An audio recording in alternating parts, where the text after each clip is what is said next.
Travis Campbell, what you doing, brother? Sitting in the dark. What are you doing? I'm sitting in the dark in Montana.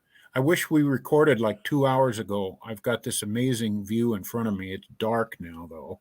So maybe next week we can record so I can show off where I am. It's just unbelievably beautiful and You fantastic, you win. incredible, and You gorgeous. totally win. I'm gonna have to take the L on this one. Yeah, because you still got that busted shelf behind you. I can tell.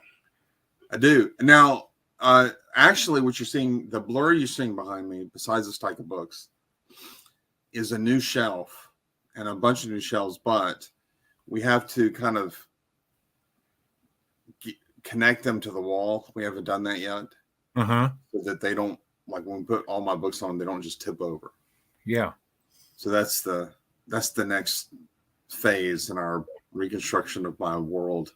But I'm writing this paper for the conference in a few weeks, and so I'm having to wade through it. Like I have 4,000 books almost in my living room, all in stacks, and I can't find anything. So I'm old school too. Well, I refuse to really do a whole lot of research on the computer. So yeah. Good for you.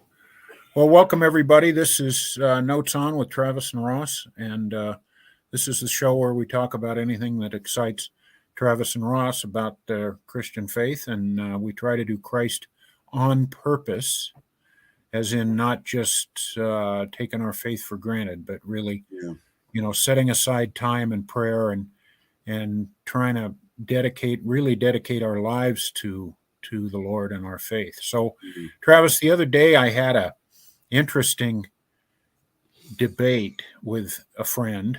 I can't name them, but it was political, and I don't generally like debating politics. And it got a little heated, but then at the end, we said we love each other and gave each other big hugs. And one of the kind of mantras that I have personally is I refuse. I just really truly refuse to let debates about politics or my faith or anything get in the way of a friendship. And I think it has really served me well. I have a lot of people that I disagree with, vehemently on subjects, but we're good friends because I think both of us really, for the most part, are just not willing to torpedo the friendship for whatever we're debating. But it got me thinking.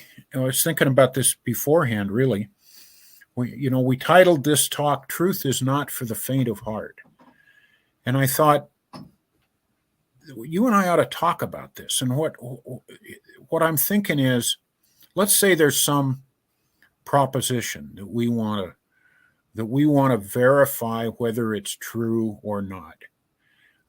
Come up with something. What can we say? Well, we can follow Greg Bonson and talk about cracker boxes in the pantry.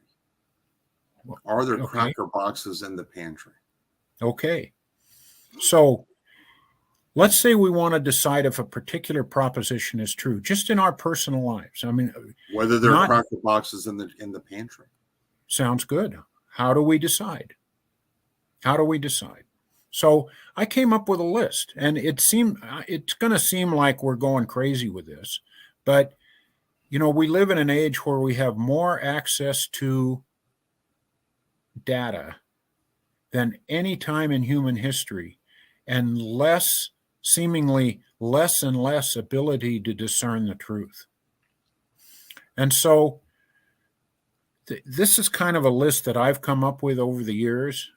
And I thought I'll just read the list, and then maybe we can take them one at a time, and you can add. I'm sure we haven't talked about this really, so maybe you can add your own stuff. We're on the fly as usual.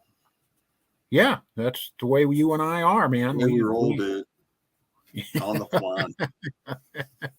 I think let's talk about subjects first that aren't regarding faith. We'll do that next. Let's just say we're arguing a philosophical point, or we're debating some political position, or maybe a fact of history, or just something that we want to know, is this true or not, like you said. Okay, so I think, to me, one of the biggest things that gets in the way of me being able to discern the truth is my own ego and pride. Mm. For a long time, I just had this like psychological need to be right. When I was younger, I was a lot more insecure, but after a while I realized I'm taking these really hard stands on things because I'm just feeling kind of insecure, and I need to feel like I know this, whatever this is, right? I just, if I know this and it's true, it makes me, a more secure and better person. So I think, one of the, you see that everywhere. You see it in politicians, you see it in scientists, you certainly see it in preachers. There's just this need to have a position that's true. Well, I realized I got to torpedo my pride. And so the way that I've done this is I'll ask the question. First of all, usually I look it up, right? I Google it. And I think the really important part for me is I really, really, really try to look at both sides of a position. What are the best arguments on the other side? And I think the gold standard for me is, can I answer the best argument on the other side? Mm-hmm. If I feel like I can do that, then I feel like I can take my position proudly, and wear it on my hat, on my head. And yet, you still got it. You hold on to it tightly because you believe it, but at the same time, you got to be able to be willing to let go of it if something comes along that kills it. And I think another thing that I've discovered is, when we're debating with people, it's my position. I am not my position. My identity is not in what I believe. I can believe something for 50 years and find out that I'm wrong and change my mind. And as a believer in Christ, my identity is in Jesus. It's not in the positions that I take. And if we really internalize that, it's a lot easier to just say, oh man, I've just been looking at this the wrong way for decades, and now I get it. Right. And I think one of the ways another way that I check it is I call Travis Campbell and I say, what do you think of this? And you and I have our famous, 2-hour conversations about something where we bat it back and forth. And since I'm never wrong, I don't have these struggles that you have. And so I condescend to speak with you on matters philosophical or science, whatever it is. I mean, I already know. Refer to item 1 where it says ego and pride here. Sure. I don't struggle with that either. Oh, okay. It's just hard to be humble when you're perfect, You sound like my friend I was arguing with the other day. Yeah. Well, I before you get to your list, as a joke, when I was in seminary, I took several courses from Darrell Bock, who was one of my favorite professors at Dallas Seminary. And for the audience that doesn't know who this is, he's one of the world's leading scholars in Lucan theology. So he's a specialist in the Gospel of Luke. He's written what I think is the best commentaries on Luke. Massive 2-volume commentary. And so in this class, he was still working on the commentary when I took the class. And he, when he was going through the class to just introduce, he introduced himself. He we were introducing ourselves to him, and he got to me, and I said, well, my name is Travis Campbell, and I'm just here to confirm everything I already believe. And I was giving a kind of satirical commentary on a lot of seminary students. And I don't think Dallas was the only seminary that struggles with this. There are people that show up at seminary to just have everything they believe reinforced. Yeah. On some level, that's appropriate because, I mean, it's a Christian seminary. You would expect that your Christian faith would be reinforced on some level. But, you know, maybe you've been interpreting the Bible wrongly for these many years. And this is really a good time for you to deconstruct everything. And that's actually, I did try to do that actually when I was in seminary. I said, well, I'm here in a very safe environment to engage in this sort of thing. So I deconstructed everything I believed. And I would go sit down with professors and have frank conversations with them about even the truthfulness of Christianity itself. Yeah. What better time to do it than the 4 years that I had at seminary? So anyway, I'm just that hopefully that will feed into sort of the theme that we're drawing up here. Yeah, I think, you know, going to our faith, you know, we're going to do that in a minute, but if my identity is in Christ, Mm-hmm. then I should be able to withstand pretty much any attacks on things I think are true, things that I hold to be important, especially on secondary stuff. You know, Sure. if it's politics, it's secondary. It's not primary. It's secondary. You know, imagine this. You know, you're arguing with somebody. You know, I'm pretty conservative, but I kind of hold my cards tight. You know, you find these people that are really conservative, and I like to say to them, look, that are Christian, and I say, imagine that every single thing that's on your list that you complain about the government, about the politicians, all of this stuff. Imagine if you snapped your fingers and tomorrow everything is exactly the way you wanted it to be. Every elected politician was a true Republican. What would the world be like? It wouldn't be that much different because people's hearts are still broken and beat up. Right. And it would just be true Republicans that had, you know, flawed hearts. So politics for the Christian should be a secondary issue. The primary issue is salvation. Primary issue is getting everybody turned towards Jesus Christ. And I think keeping that stuff in mind, you know, that this is not the most important thing we can be talking about when we're talking about politics. Is really Michael Jones, he's one of my favorite YouTube apologists. He just recently put out a video on a study where the question was raised, well, what do we do with all these Christian nationalist groups out there? And I'm talking about this in the negative sense. There is a legitimate form of Christian nationalism that says we just wish that everybody would freely convert to Christianity. Sure. But then there are those who want to go the next mile and legislate this so that it becomes the law of the land, so that restricts people's freedoms and things like that, which I'm too libertarian for that. You know, God is not forcing anybody to believe. I don't think that we should either. Right. I think that we should persuade people with reasons. That's why we're so into apologetics and things like that.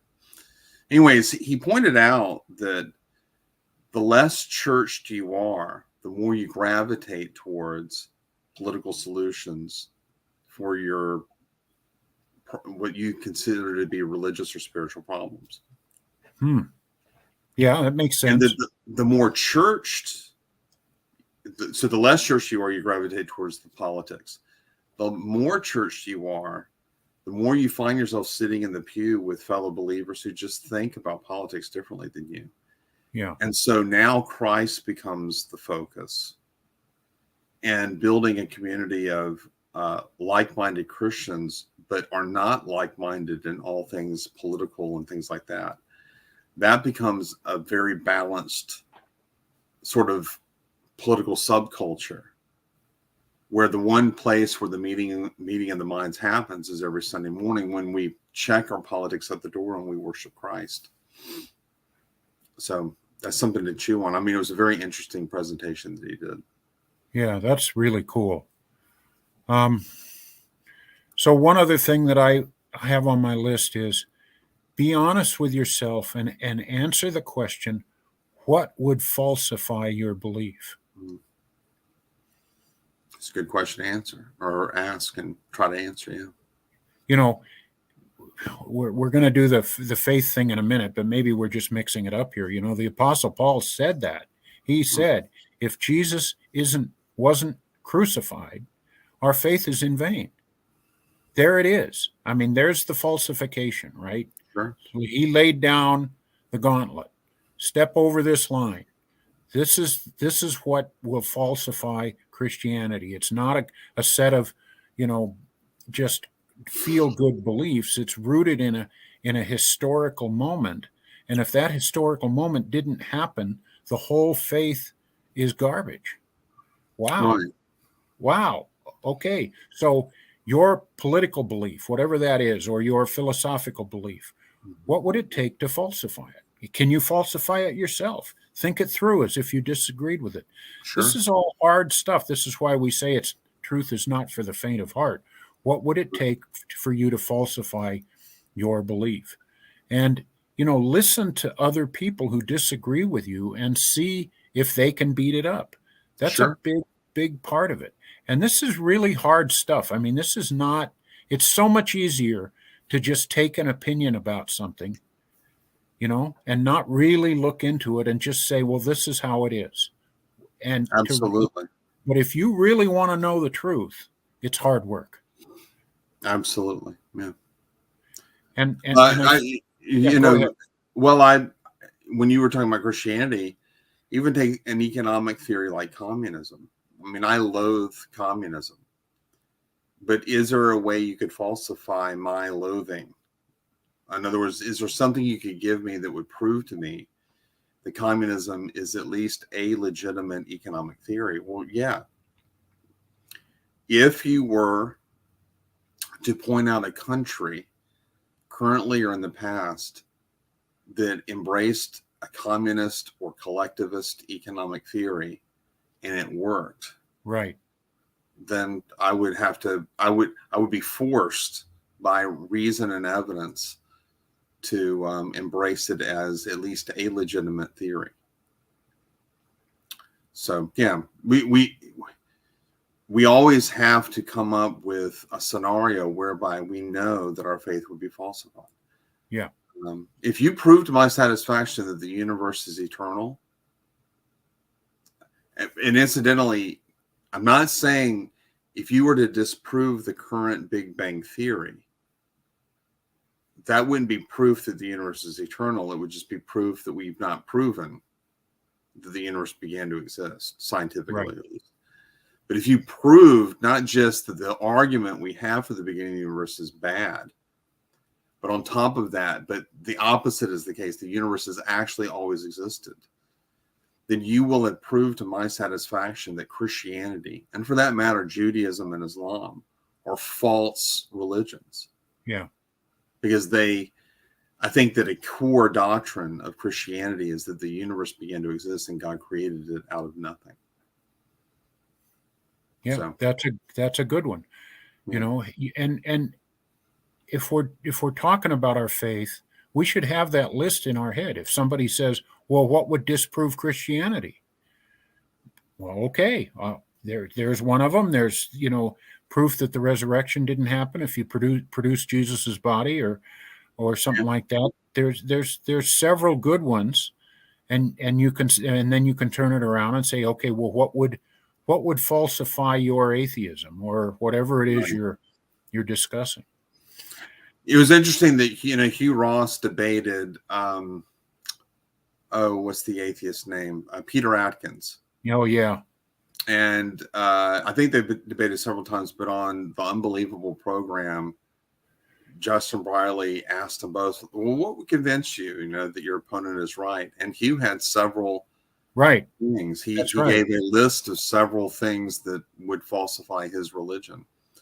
But Peter Atkins had no scenario that could possibly convince him, which means that he cannot, as a matter of principle, be possibly convinced. I think all of us, by the time we get to our age, do get a little dry behind the ears and a little set in our ways, and it's harder and harder as we get older to be moved from our position, whatever it is. I mean, Sure. I have to admit that about myself, and I have to actually fight against it. Yeah. It's something I have to fight against. I have to be open to evidence. But so you can speak of a kind of pragmatic recalcitrance where you're, as a matter of practice, you're not really, it's less and less likely as the days go by, you're going to convince certain people of the falsity of Christianity or the truth of Christianity or whatever. But you can't have an unprincipled recalcitrance. A principled recalcitrance means you are not at all in any way, shape, or form open to being proven wrong. I think that's wrong-headed. Well, and you could say to the person that says that there's nothing you can say to convince me. You could say, well, then it sounds like your position is not really based on evidence. It's That's just right. based on what sounds good to you and what you've chosen that you want to believe. Right.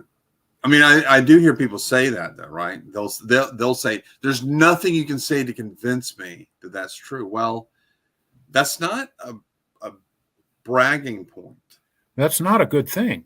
Yeah, it's not it's obvious that when some people say that, they're stating something with great conviction, and they're very proud of this. Like they think that's a good point to make, but Right. You've exposed yourself really as someone who can't be reasoned with, right? On this topic, at least. And then I think the last item on my list, Travis, is probably the most important and the one that we really should start with and do all the way through, and that is to pray about it. Sure. I think even if it's not a theological position, even if we're trying to navigate politics or we're thinking through philosophers that we've read or whatever it is, we can say, something like, Lord Jesus, I want to be on the right track here. I really want to believe things that are true, because all truth is his truth. Sure. And I don't want to be believing stupid things. I don't want to be a foolish person about this, Lord. Help me to be circumspect and careful and thoughtful, and I give you permission to lead me in the direction of truth. Right. I like that. By the way, unbelievers, people that are not Christians, can say a very similar prayer. I mean, an atheist can pray. Yeah. You can say, God, if you're there, would you please reveal yourself to me? That's right. And I think there's nothing wrong with that prayer at all. No, I think a lot of people have come to faith through a prayer like that. Yeah. And, let's face it. I've had atheists say, well, look, I mean, if I pray to God like that, I mean, that's kind of hypocritical. And I say, let me just fill you in on something. If God does exist, then he's perfectly aware of the fact that you don't believe in him.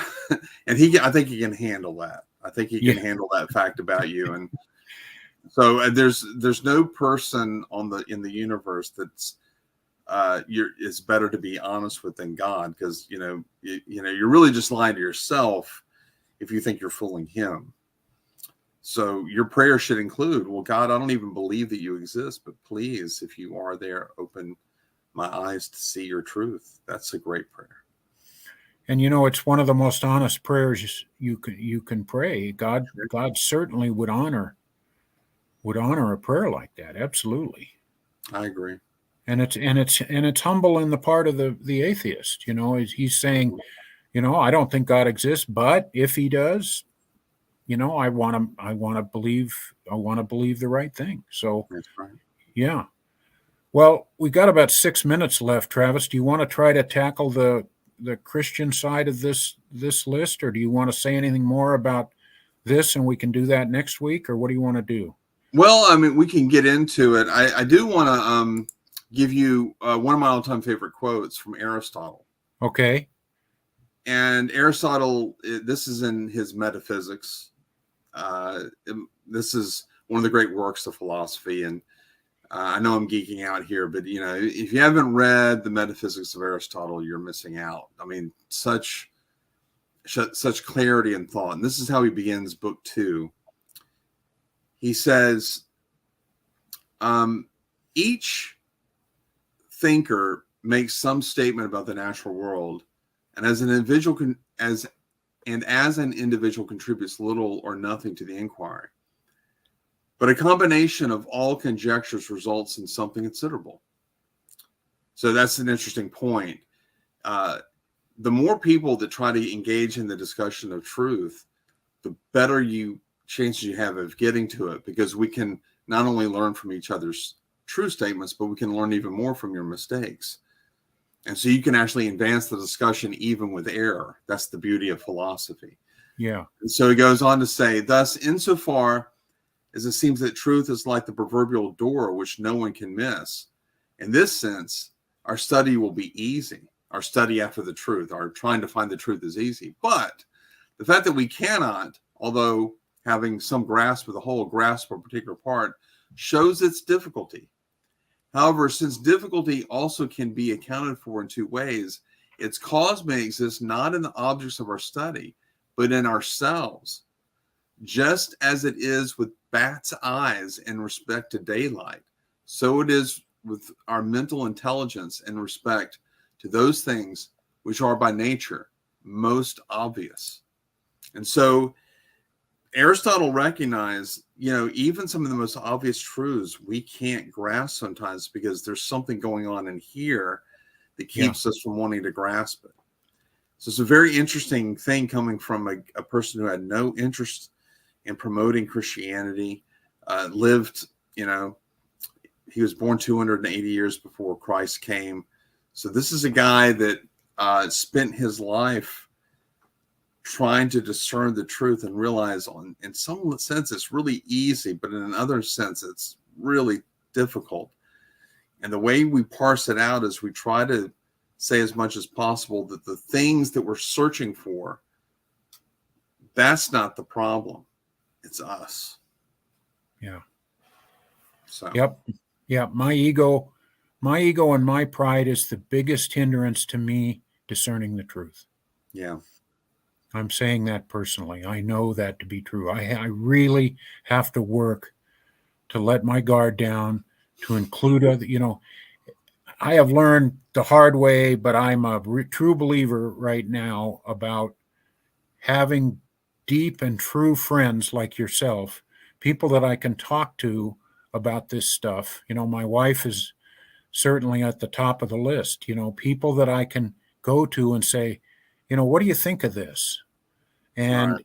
I know I don't know, I should look it up, but there was an early church father, maybe you know the quote better than I do, who came out with a real strong opinion about something that was contrary to what a lot of other people had believed. But he ended the argument by saying, if by the end of my lifetime, I haven't really convinced anyone and everyone else is still believing what they believe, then I probably am wrong. And I thought, wow, man, that is humility. That is interesting. Yeah. I don't know who that father was, but it's interesting. Yeah. Well, it's just kind of a great attitude to take. It's okay to hold your position strongly, but, really go through them with your friends, go through them with arguments from the other side, everything we've gone over here. Really try to make it an intellectual and spiritual exercise to figure out what the truth is here. And it's not easy. Well, I'll have students sometimes say to me, after I give them a position that they've never heard before, they'll say, I'm confused. So what's confusing you? And as they begin to talk, I said, do you not understand the words coming out of my mouth?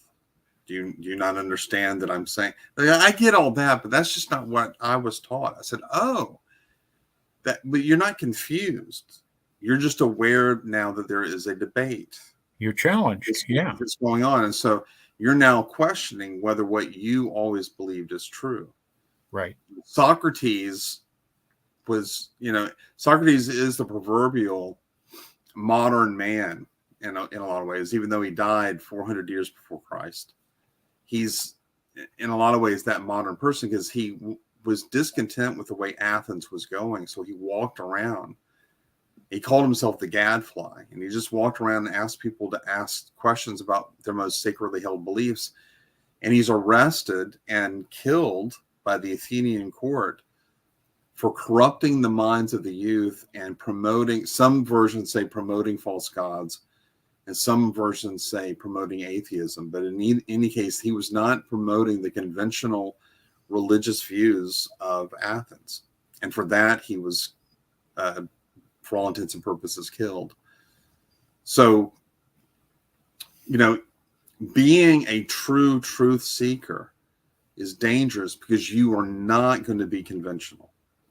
Well, and you're not going to be wanting to believe something just because all your friends believe it, Right. or because it's easy. It's a tough road to go on. Right. Paul says these words, and I've quoted them before on the show: "Let God be found true, and every person a liar." It's a great quote, because that means, if you really do seek the truth, you're going to find yourself against the majority. Laws that are passed in the state, you may find yourself standing against for the sake of the truth. So, people in your town or the society at large will criticize you for just stating obvious facts sometimes. So, but as Aristotle says, the problem is not in the facts. Many times it's in us. So we need to always be willing to check that. Yep. Well, Travis, we're out of time, brother. It's always a pleasure, my friend. Next week, we'll take this same question on in terms of Christianity. How do we get the truth out of a particular Bible verse, or how do we discern whether a particular doctrine is true? That kind of thing. And then we'll have more a show the following week, and then 2 days after that, you and I get to hang out at the conference. Yes, that'll be great. Okay. Take care, man. All right, man. See ya. Bye.